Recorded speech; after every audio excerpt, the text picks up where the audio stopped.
amazing writer. అందరికీ తెలుగు భాషా దినోత్సవ శుభాకాంక్షలు అండి.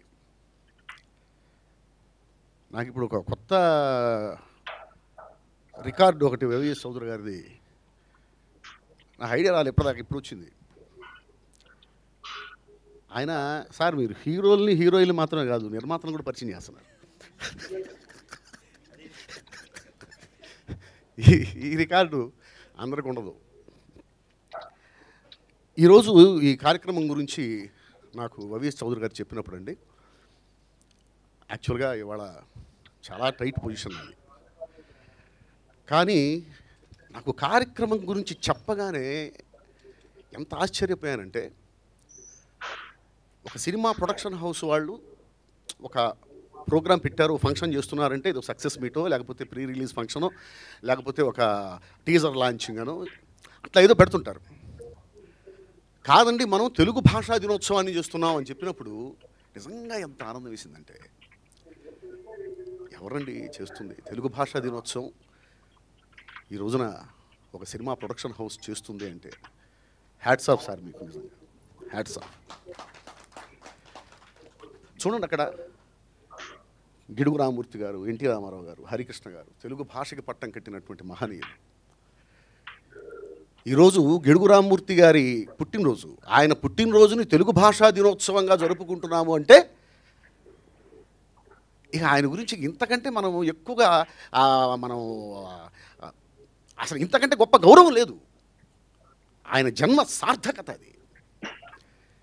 కేవలం గ్రాంధిక భాషతో రాస్తేనే అది సాహిత్యం, వ్యావహారిక భాషతో వాడితే అది సాహిత్యం కాదు, వాళ్ళు రచయితలు కాదు అనేటువంటి స్థాయి నుంచి వ్యావహారిక భాష కూడా భాషే, వ్యావహారిక భాషలోనే సాహిత్యం రావాలి, ఆఖరికి ఆదివాసీల భాషని కూడా, లిపిలేని భాషని కూడా ఆయన గౌరవాన్ని కలిగించినటువంటి మహనీయుడండి ఆయన గిడుగు రామమూర్తి గారు.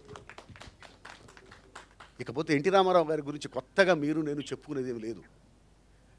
తెలుగు భాష అంటే ఎన్టీఆర్, ఎన్టీఆర్ అంటే తెలుగు భాష.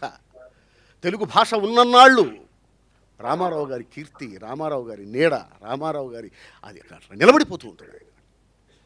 పార్లమెంటులో కూడా నిలబడి నేను తెలుగులోనే మాట్లాడతాను, వింటే వినండి లేకపోతే లేదు, నేను నా భాషలోనే మాట్లాడతానని చెప్పినటువంటి మహనీయుడు హరికృష్ణ గారు.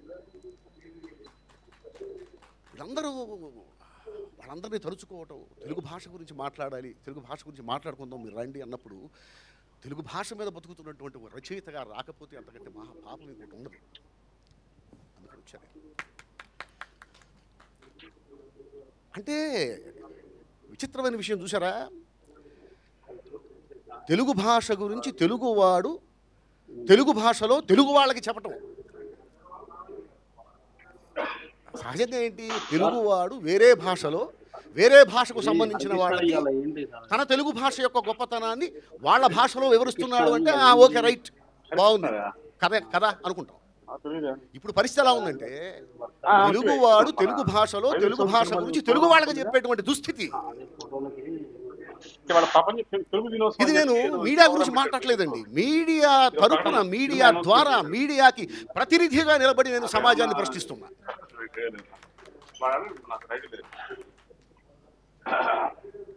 ఒకసారి అసలు పాఠశాలల్లో తెలుగు అభ్యసించాల్సిన అవసరం లేదు, తెలుగు భాష గురించి మాట్లాడాల్సిన అవసరం లేదు, తెలుగు బోధించాల్సిన అవసరం లేదు అన్న పరిస్థితులు మనం చూసాం, విన్నాం, దాని గురించి మాట్లాడుకున్నాం.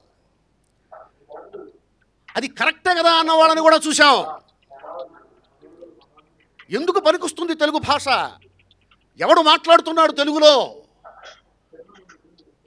దానివల్ల ఏమైనా ఉద్యోగం వస్తుందా, బ్రతుకు తెరువు ఉపయోగపడుతుందా? తెలుగు భాష బ్రతుకు తెరువు కాదు, బ్రతుకు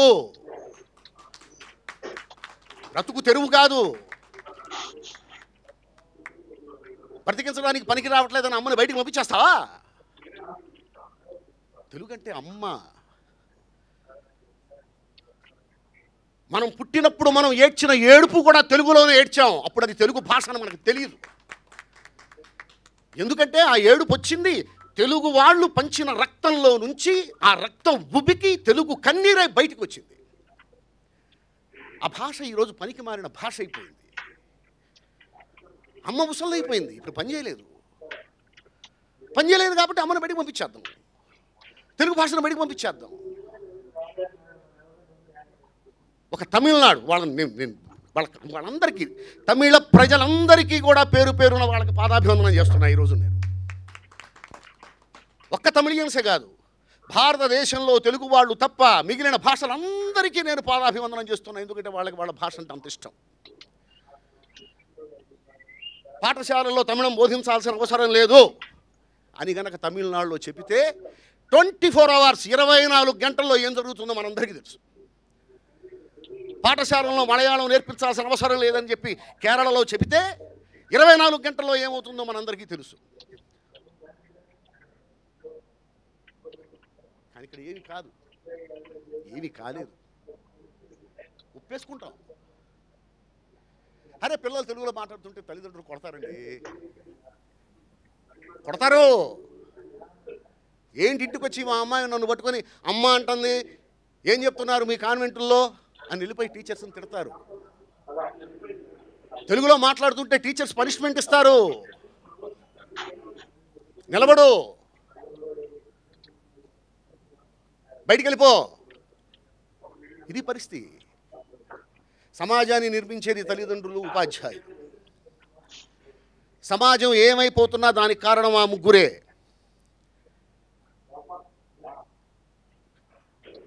ఒక హాస్పిటల్లో ఒక డాక్టర్ని, ఒక మెడికోని, ఒక స్త్రీని అతి దారుణంగా 18 మంది కలిసి మానభంగం చేసి చంపారు అంటే దానికి కారణం వాళ్ళ తల్లిదండ్రులు, వాళ్ళ టీచర్లే.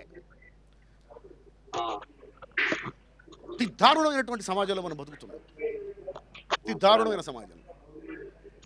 తల్లిదండ్రులు, టీచర్సే సమాజాన్ని ఏర్పాటు చేసి, ఇప్పుడు మనందరం ఇక్కడ కూర్చొని ఉన్నాం, మనకంటూ ఒక సమాజం ఉంది అంటే ఇప్పుడున్న సమాజాన్ని తీర్చిదిద్దింది ఈ సమాజాన్ని కన్న తల్లిదండ్రులు. రేపటి సమాజాన్ని తీర్చిదిద్దాల్సింది ఈ సమాజంలో ఉన్నటువంటి తల్లిదండ్రులు, టీచర్లు. వాళ్ళే అంటున్నారు, నువ్వు తెలుగులో మాట్లాడితే నీకు నేను పనిష్మెంట్ ఇస్తాను. తల్లిదండ్రులు ఒప్పుకోరు తెలుగులో అమ్మ అని పిలిస్తే అమ్మ ఒప్పుకోదు, నాన్న అని పిలిస్తే నాన్న ఒప్పుకోడు. ముందు ఇది మారాలండి. ఇది మారకపోతే ముఖ్యంగా తెలుగు వాళ్ళకి మాత్రమే, ఇక ఏ భాషలో అది ఉండదు. ప్రతి భాషలోనూ వాళ్ళ భాషను వాళ్ళు గౌరవించుకుంటారు, వాళ్ళ భాషను వాళ్ళు ప్రేమించుకుంటారు. ఇద్దరు తమిళియన్స్ కలిస్తే తమిళంలోనే మాట్లాడుకుంటారు, ఇద్దరు మలయాళీలు కలిస్తే మలయాళంలోనే మాట్లాడుకుంటారు, ఇద్దరు ముస్లిమ్స్ కలిస్తే ఉర్దూలోనే మాట్లాడుకుంటారు, ఇద్దరు తెలుగు వాళ్ళు కలిస్తే ఖచ్చితంగా ఇంగ్లీష్లో మాట్లాడుకుంటారు. వాళ్ళు తెలుగులో మాట్లాడితే మనం ఆశ్చర్యపోవాలి. అమ్మాయి తెలుగులో మాట్లాడుతున్నారే, ఆహా వీళ్ళకి తెలుగు భాష కొంచెం తెలుసండి, లేదా తెలుగు భాష మీద ప్రేమ ఉందండి. ఇది పరిస్థితి. ఇప్పుడున్న సమాజం ఇలాగే కొనసాగితే కొన్నేళ్ల తర్వాత ఒకప్పుడు భారతదేశంలో తెలుగు అనే భాష కూడా ఒకటి ఉండేదంట అని చెప్పుకునే పరిస్థితి వస్తుంది.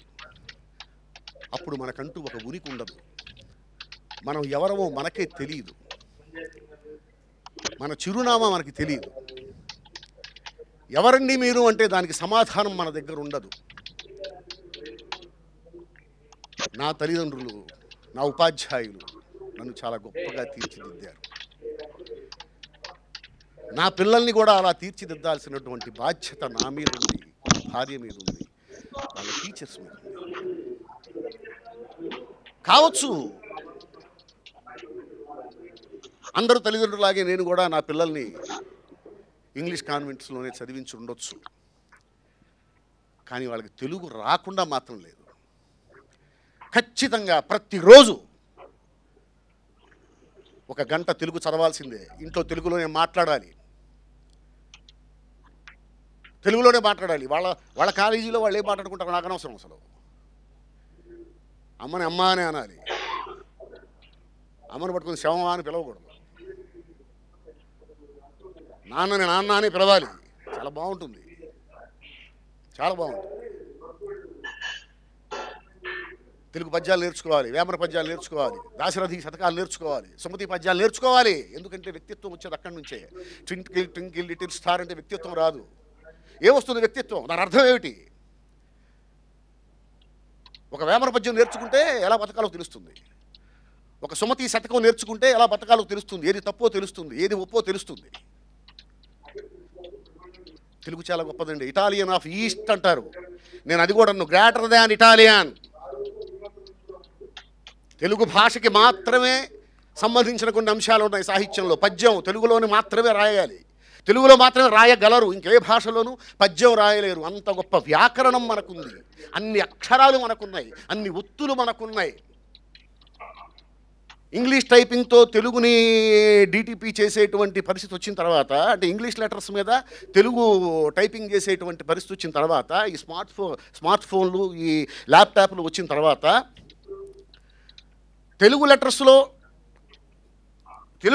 ఇంగ్లీష్ లెటర్స్లో తెలుగు టైపింగ్ చేయటం కోసం అని చెప్పి కొన్ని అక్షరాలని లేపేశారు. ఎందుకు లేపేశారంటే కుదరక.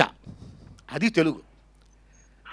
ఇక ఏ భాషలోనూ అక్షరాలను తీసేయాలి, ఎందుకంటే అన్ని భాషల్లో అన్ని అక్షరాల్లో వాళ్ళు టైప్ చేయగలుగుతున్నారు. ఇంగ్లీష్ అక్షరాల్లో వేరే వేరే భాషల్లో ఒక్క భాష కూడా ఎత్తేయకుండా టైప్ చేయగలుగుతున్నారు. బట్ తెలుగులో మాత్రం అది కుదరటల్లా, కొన్ని అక్షరాలు తీసేయాల్సి వచ్చింది. అంత గొప్ప భాష తెలుగు భాష. చా ఛా చా, వాళ్ళు చా కొట్టగలుగుతున్నారు, చా కొట్టగలుగుతున్నారు, చా వాళ్ళ వల్ల కావట్లా. వాళ్ళ వల్ల కాక అక్షరాన్ని లేపేశారు, అక్షరాలు లేపేశారు. లా అళా లు, లా కొట్టగలుగుతున్నారు, అలా కొట్టగలుగుతున్నారు, లు కొట్టలేకపోతున్నారు, లేపేశారు. వాళ్ళ వల్ల కాక, వాళ్ళ చేత కాక అక్షరాలు కూడా లేపేసినటువంటి పరిస్థితి. అలా చాలా అక్షరాలు లేచిపోయాయి తెలుగులో. అంత గొప్ప భాష తెలుగు భాష. అదేంటండి తమిళంలో కూడా నేను పద్యాలు విన్నానే, ఏదో సినిమాలో పద్యాలు ఉన్నాయి. కాదండి, పద్యాలకు పద్ధతి ఉంది. పద్య రూపంలో గానం చేయటం వేరు, పద్యగానం వేరు. ఇప్పుడు పాట పాడినట్టు పద్యంలాగా మనం కూడా పాడేసేయచ్చు. ప్రతిదీ పద్యం కాదు. పద్య రచనకి ఒక ఛందస్సు ఉంటుంది, ఒక పద్ధతి ఉంటుంది. అది ఒక్క తెలుగులో మాత్రమే ఉంది. తెలుగు భాషకి సొంతం పద్యం. మహాకవులెందరో ఒక చలంగారు కానీ, ఒక త్రిపురనేని రామస్వామి చౌదరి గారు కానీ, ఒక గిడుగు రామూర్తి గారు కానీ, ఒక జింఝాల పాపయ్య శాస్త్రి గారు కానీ, ఒక దేవులపల్లి కృష్ణశాస్త్రి గారు కానీ, మహనీయులెందరో సుసంపన్నం చేసినటువంటి భాష ఈరోజు కన్నీళ్లు పెట్టుకుంటుంది. ఇప్పుడున్న సమాజాన్ని మార్చాలంటే, ఒకప్పుడు నా వ్యావహారిక భాషకు కూడా సాహిత్యంలో ఒక స్థానం ఉండాలి అని చెప్పేసి ప్రతి ఒక్కడు, ఒక రైతు కూడా నా భాషకు కూడా సాహిత్యంలో స్థానం ఉండాలి అనుకునేవాడు. ఆదివాసీలు కూడా అనుకునేవాళ్ళు. ఆ రోజు అనుకునేవాళ్ళు కాబట్టి గిడుగు రామూర్తి గారు లాంటి మహానుభావుడు ఉద్యమించగలిగాడు, సాహిత్యంలో ఆ భాషకి స్థానం సాధించగలిగాడు. కానీ ఇప్పుడు తల్లిదండ్రులు, ఉపాధ్యాయులే తెలుగు భాష అక్కర్లేదు అనేటువంటి పరిస్థితిలో ఉన్నప్పుడు గిడుగు రామూర్తులు 100 మంది పుట్టినా ఇప్పుడున్న సమాజాన్ని మార్చలేరు. ఇప్పుడున్న సమాజాన్ని మార్చగలిగేది కేవలం తల్లిదండ్రులు, ఉపాధ్యాయులు మాత్రమే. నిందితులవుతున్నారు, రేపొద్దున నేరస్తులవుతారు. మారండి, తెలుగు నేర్పండి, తెలుగుతో మాట్లాడించండి. లేకపోతే సమాజానికి సమాధానం చెప్పాల్సిన పరిస్థితి వస్తుంది, లేచి నిలబడాల్సిన పరిస్థితి వస్తుంది. మీ పిల్లల ముందు మీరు స్టూల్స్ మీద నిలబడాల్సిన పరిస్థితి వస్తుంది. తెలుగు భాషా దినోత్సవ శుభాకాంక్షలు మళ్ళీ. Thank you. చాలా అద్భుతంగా మాటల తోటాలు సంధించారు సార్, ప్రశ్నలు తోటాలు సంధించారు. చాలా ఆనందంగా ఉంది సార్ నాకు ఈ సభ నిర్వహించినందుకు. మా సినిమా పరంగా కాదు, చాలా ఆనందంగా ఉంది. నేను గర్వంగా ఫీల్ అవుతున్నాను ఈ వేదిక మీద ఉన్నందుకు. చాలా ధన్యవాదాలు సార్. Thank you.